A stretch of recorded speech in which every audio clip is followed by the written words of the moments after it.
Ça donne des ailes. Alors, bienvenue sur le plateau de Ça donne des ailes, la nouvelle émission pour la Fondation Force avec Top Music. Bonjour à tous.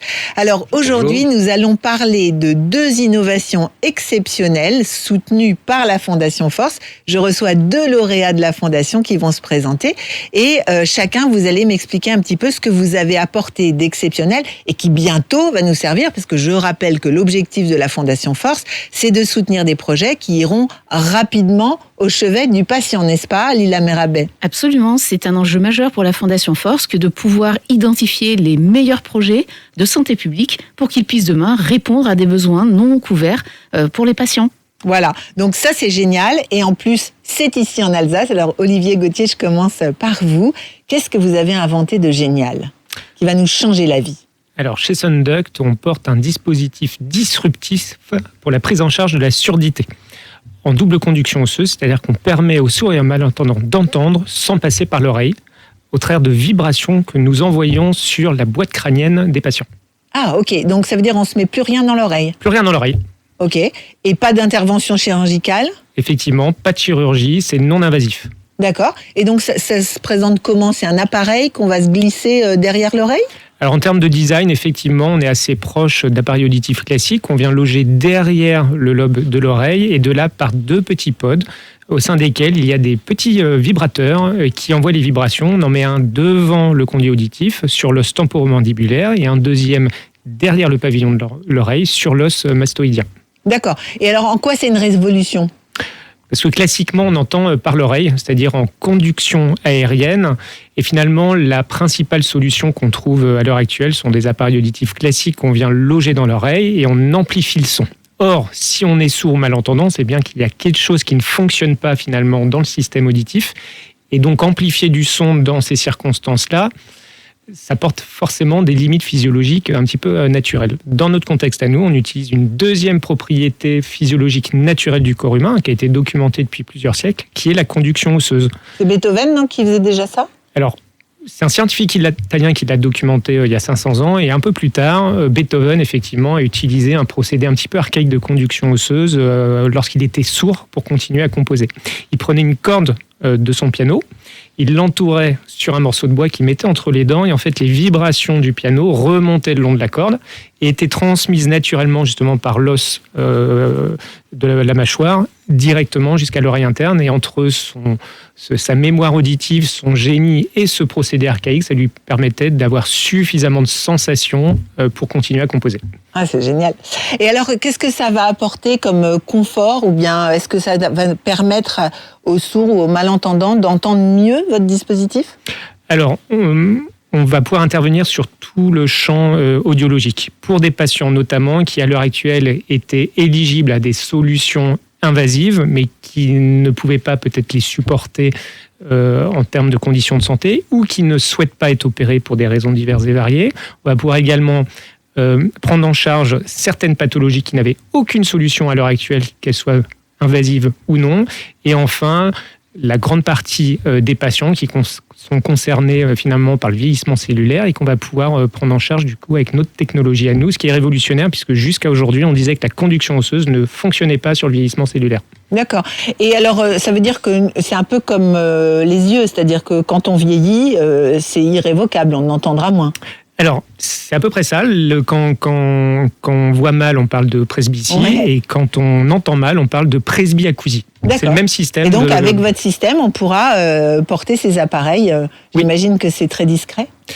Alors, c'est en conduction osseuse, donc par définition, on n'est pas caché dans le conduit auditif. Ouais. Donc, c'est visible, mais finalement, c'est visible comme maintenant des écouteurs assez classiques ou des gros casques qu'utilisent les jeunes. C'est tendance, alors. C'est tendance. Merci beaucoup. Vous nous raconterez comment la Fondation Force vous a donné des ailes. Marc-Augustin, je me tourne vers vous. Alors, vous avez inventé un système pour les gens qui sont atteints de rhinite allergique chronique, et ça, il y en a beaucoup, hein. Ah oui, il y en a beaucoup. Il y a à peu près 12% de la population mondiale qui est atteinte. Donc, ah oui. Vous avez forcément dans votre entourage quelqu'un qui doit se plaindre de cette pathologie. Mais au-delà de ça, en fait, ce que l'on a mis au point, ce que l'on a développé, c'est une solution pour traiter des maladies chroniques pour lesquelles les patients ne sont pas observants, c'est-à-dire qu'ils ne prennent pas régulièrement leur traitement. rien que sur ce sujet-là, vous avez à peu près 50% des patients qui ne prennent pas régulièrement leur traitement. Pourquoi? Ils oublient, ils oublient pas, ou ils les utilisent mal. D'accord. Parce que pour traiter ces maladies-là, c'est essentiellement via des sprays. Et le spray, d'abord, on oublie de le prendre. Et puis, deuxièmement, il peut être aussi mal utilisé. Donc, en fait, ça aboutit à une certaine inefficacité des traitements et des gens, d'ailleurs, qui se lassent de leur traitement. Donc, nous, on a mis au point une solution pour pouvoir, justement, éviter cette non-observance et permettre aux patients d'être traités sur le long terme parce qu'il s'agit d'une maladie chronique. Donc la solution, en fait, elle est relativement simple, c'est par voie intranasale. Il s'agit d'un insert qui est en polymère résorbable, dans lequel on encapsule un médicament qui est relargué de façon contrôlée sur une longue période. Et pour la rhinite allergique chronique, cette période est de 6 mois. D'accord. Voilà. Et donc ça, alors, ce petit insert, on va le mettre chez un ORL ? Alors, ça se voit pas, j'imagine. Ça se voit pas du tout. Non, c'est positionné dans la fosse nasale qui est beaucoup plus vaste que l'on l'imagine d'ailleurs. Et c'est un geste assez simple pour un ORL. Et l'insert est placé à l'aide d'un guide de développement sous endoscopie. Comme ça permet de bien monitorer la façon dont l'implant est posé, avec une toute petite anesthésie locale ou topique. Et c'est un geste qui se fait en quelques minutes. D'accord. Donc aujourd'hui, j'imagine à l'hôpital, mais demain, dans l'idée, ça se fera chez l'ORL, quoi. Absolument. La seule limite sera effectivement que l'ORL soit équipé notamment pour pouvoir faire un suivi endoscopique. Donc votre start-up s'appelle Dianosic. Oui. On a oublié de le préciser. Et cette invention, on va dire, ça vous amène à imaginer de guérir d'autres maladies. Absolument. En fait, notre concept maintenant, c'est de développer une plateforme technologique dont la base est cet insert que l'on utilise dans un premier temps pour la rhinite allergique chronique, mais on est en train d'investiguer d'autres pathologies en utilisant notre invention. Et en l'occurrence, on s'intéresse beaucoup aux maladies du système nerveux central par un passage qui porte le doux nom de nose to brain, qui est en fait un passage qui permet, via ce nose to brain, de pouvoir passer directement au cerveau. D'accord. C'est-à-dire de franchir la barrière hémato-encéphalique qui est une protection... Vous devenez très compliqué là, je ne sais pas ce que ça veut dire. Alors en gros, c'est l'enveloppe du cerveau qui est quelque part difficilement franchissable. D'ailleurs, c'est là où on voit que le corps est très bien protégé. Et qu'est-ce que c'est une maladie du système nerveux central ? Ce sont des maladies très répandues comme Alzheimer, Parkinson, la schizophrénie et les dépressions. D'accord. Ça me fait penser que donc votre système, il est bien aussi pour les personnes âgées qui oublient toujours de prendre leurs médicaments, où on dit toujours qu'il faut faire attention, etc. Et vous avez tout à fait raison. On est dans la droite ligne de notre vieillissement de la population. Voilà, de notre invention, qui est justement de fournir une solution pour les patients qui ne prennent pas régulièrement leur traitement ou qui ne peuvent pas le prendre régulièrement. Je pense notamment aux schizophrènes. J'en ai dans mon entourage et le problème, il est celui-là. C'est que le patient de lui-même ne le prend pas. Et on peut aussi voir que ça aura une utilité, notamment dans les EHPAD, parce que vous avez beaucoup de patients qui sont atteints de ces pathologies et ça facilitera grandement le travail des accompagnants et évidemment l'efficacité des traitements pour les malades. Oui, on comprend bien l'idée géniale qui est derrière tout ça. Alors Lila, j'ai envie de vous demander, comment vous les avez choisis ? Alors d'abord, on les a choisis parce qu'ils nous ont trouvés. Donc ça, c'est très important. Donc c'est-à-dire, ils ont candidaté. Absolument. Donc à la Fondation Force, nous avons un appel à projet annuel. Et donc dans le cadre de ces appels à projets, nous essayons de motiver les meilleures idées, les meilleurs projets, les entrepreneurs les plus innovants, les chercheurs les plus inspirés à nous parler de leurs projets. D'accord. Et dans ce cadre-là, en fait, nous avons une analyse par notre conseil scientifique de chacun des projets dans le détail pour vérifier d'abord la cohérence scientifique, la qualité des équipes, le besoin réel, est-ce que l'hypothèse qui a été suivie est une hypothèse qui nous paraît pertinente. On se fait aussi accompagner par un cabinet externe parce qu'on peut avoir nos biais, donc c'est toujours important d'avoir un regard externe. Et puis une fois que l'on a fait ça, la nouvelle modalité, c'est d'avoir les 10 meilleurs ou les 15 meilleurs projets en fonction du nombre de projets qu'on reçoit tous les ans et de les inviter à faire un grand oral. Donc le grand oral devant le conseil scientifique, c'est vraiment le moment de vérité. Donc c'est ce que vous avez fait. Ça a été la nouvelle modalité. Je pense que Olivier et Marc... vous y avez échappé. Et depuis, en fait, nous avons rencontré un tel succès que nous avons choisi d'aller au-delà de ce qui peut être écrit dans un dossier. D'accord. Et d'aller faire une rencontre humaine aussi, une rencontre territoriale, une rencontre de proximité. Ouais.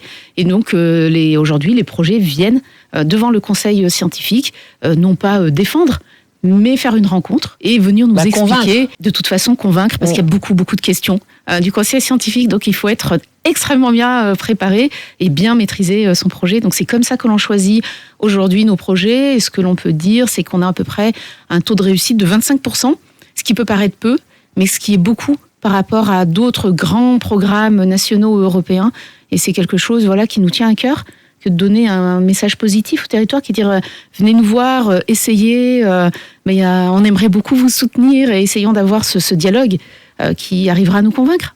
Ouais, c'est clair. Alors, comment la Fondation Force vous a donné des ailes à tous les deux, enfin disons à vos entreprises respectives, Olivier ?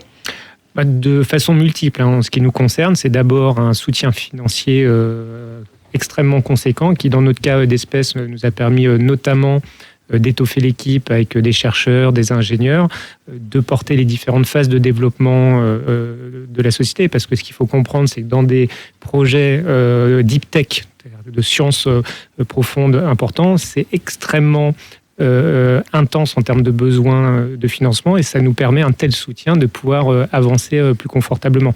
Parallèlement à cela, on a notamment le service d'organisation d'essais cliniques de la Fondation, qui est aussi un appui extrêmement important pour mettre en place et accompagner les investigations cliniques dans les hôpitaux. Donc ça veut dire que là, vous allez pouvoir faire les tests cliniques ? Exactement. Nous, on a déjà fait une première vague d'essais cliniques il y a 2 ans, et là, on est sur le point de démarrer. On a fait notre réunion de mise en place la semaine dernière à l'hôpital de Haute-Pierre à Strasbourg pour démarrer une deuxième vague d'essais cliniques dans plusieurs hôpitaux en France. C'est génial, parce qu'on n'imagine pas qu'on a tout ça à Strasbourg. On a un écosystème extraordinairement riche en santé sur Strasbourg. Et c'est un vrai écosystème. C'est-à-dire que tout est en interaction, et ça permet d'avancer beaucoup plus vite et intelligemment, notamment en s'enrichissant des expériences des uns et des autres. Oui, c'est clair. Et vous, Marc, comment la Fondation Force vous a-t-elle donné des ailes ? Écoutez, moi je ne peux qu'abonder par rapport à ce que vient de dire Olivier. Évidemment, le financement pour nous a été un très très important, parce que ça nous a permis notamment de terminer plus rapidement le premier prototype, qui est quand même déjà un premier milestone très important pour une société comme la nôtre. Et puis ça nous a aussi permis, par la caution scientifique, de pouvoir avoir des investisseurs qui nous ont rejoints à ce moment-là.